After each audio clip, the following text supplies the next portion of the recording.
Bonjour à toutes et à tous. Bon, comme vous voyez, je suis sur l'appui-tête arrière. L'appui-tête qui ne s'enlève pas, bien sûr, il se rabat, mais il ne s'enlève pas. Vous allez me dire, mais pourquoi tu fais une vidéo? Il y a déjà une vidéo, oui, elle est en anglais, où on entend le mec parler, il nous montre deux, trois outils, mais on ne voit pas comment ça se fait. Bon, allez, je vais la faire rapidement pour ceux qui veulent plus d'informations. Bon,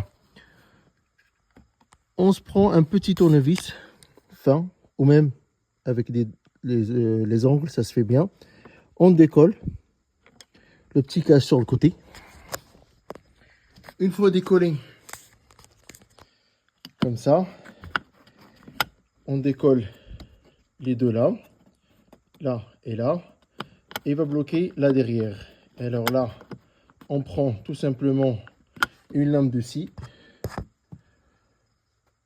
on coupe l'ergot qui est juste là, dessous, qui bloque, et à partir de là, on peut ouvrir facilement. Voilà, une fois l'ergot là dessous est coupé, celui par-dessus il peut rester, il n'y a pas de problème, on peut enlever la cale. Et là, comme vous voyez, il y a une goupille. Alors, pour cette goupille-là, il ne faut pas chercher à faire des tournevis coupés, des machins individuels. J'ai fait exactement la même chose avec l'autre appuie-tête. Comme vous voyez, j'arrive pas encore à l'enlever parce que j'ai tout abîmé dans le petit trou. Parce que j'avais pas encore le chasse-goupille. Alors, ni une ni deux, j'ai commandé un chasse-goupille. Je sais pas si vous voyez. Alors, c'est un 3 par 16. Autant vous dire, je suis bricoleur, je veux bien, mais ça, je sais pas exactement combien ça fait en millimètres. Voilà. Mais si je ne me trompe pas, ça doit être un 5 millimètres. Voilà. Une fois c'est posé, ça va très très vite. On protège bien sûr tout ce qui est là. Pour moi, j'ai pris un bout de caoutchouc qui vient protéger des coups de la masse. Et à partir de là, la suite des opérations. Alors, petite astuce pour tenir l'appui-tête et ne pas avoir à le tenir aussi, tenir la protection, tenir le sas-goupille et tout. Une sangle comme ça, que ce soit de ce côté-là ou de l'autre côté, c'est pareil. Alors qu'on voyait celui-là, il est parti rapidement. Ce qui est sûr, c'est qu'une fois la goupille enlevée, ça bouge. Et une fois on a enlevé les deux, et ben, on va le faire ensemble. On enlève ça.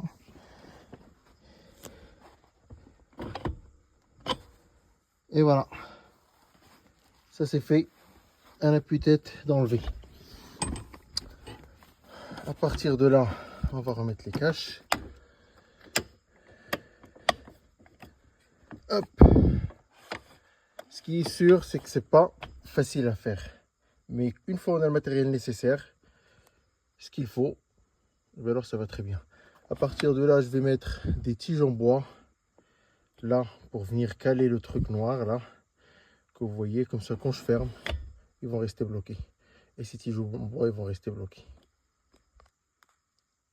Voilà, je reviens avec un bout de cheville qui rentre, là. Ça va venir pousser, je sais pas si vous allez le voir, le truc noir, là. Là, vous devrez le voir, là, il y a un truc noir, là.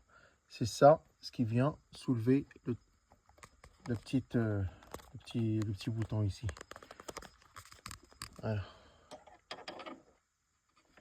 Voilà, ça se soulève.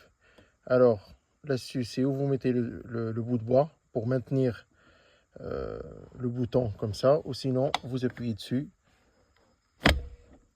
vous venez fermer, et c'est fermé. Et il n'y a pas besoin de mettre les tiges en bois. Là, j'ai essayé avec les tiges en bois.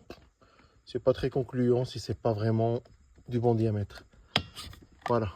Et là, ça ne bouge pas. Il y a la petite tige que je peux laisser. Ou je peux l'enlever aussi. Voilà. Voilà, je reste à votre disposition pour d'autres questions si vous en avez besoin. Le plus important, c'est de ne pas oublier de protéger tout ce qui est... Parce que là, quand j'ai commencé au début, c'était avec un bout de tournevis coupé. Bon, c'était pas concluant. Le mieux, c'est le chasse-goupille. Il ne faut pas lésigner sur les moyens pour faire du bon travail. Et vous allez me dire, bien sûr, comment tu as fait pour avancer le siège. Alors ça, c'est pas compliqué. Pour que tout ça puisse se faire, autant que de ce côté-là, c'est un peu facile de travailler une fois on a avancé. Mais le problème, c'est de ce côté-là. Vous ne pouvez pas taper vu que vous avez le menton à gauche. Alors, le mieux, c'est d'avancer à max. Alors, le max, vous ne pouvez pas parce qu'il y a ça. Ça, c'est la butée. Que sur le T6.1, parce que moi, ce que je possède, c'est un T6.1 de cette année. Je l'ai acheté au mois de juillet. Il est, on peut dire, tout neuf. Enfin, c'est plus le cas, vu que je lui ai enlevé les tours. J'ai rajouté le lino. Il est plus tout neuf maintenant. Il est vieux. Voilà, du coup, cette butée, elle se positionne exactement ici. Voilà. Alors, c'est pas une clé Allen, et c'est une clé à 6 pans. Si vous voyez, voilà ce qu'il faut. Une fois que vous avez ça, vous enlevez le cache qui est là. C'est facile, ça s'enlève avec un tournevis ou juste avec la main. Il se clipse comme ça. Alors, vous venez, vous l'enlevez par là, vous poussez par là, et vous le dégagez pour pouvoir sortir cette pièce. Une fois elle est sortie, vous pouvez avancer. Le plus important, c'est de ne pas oublier de la remettre bien à sa place pour que le siège ne s'avance pas trop. Voilà, c'était l'astuce pour pouvoir avancer complètement ou voire même l'enlever.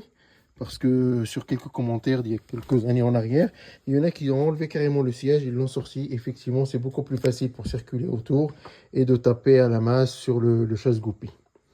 Voilà, comme j'ai dit, je reste à votre disposition s'il y a besoin d'autres informations ou si vous avez des questions, n'hésitez pas. Bon, bon bricolage à tous. J'espère que tout le monde va pouvoir enlever ces appuis-têtes qui ne servent strictement à rien,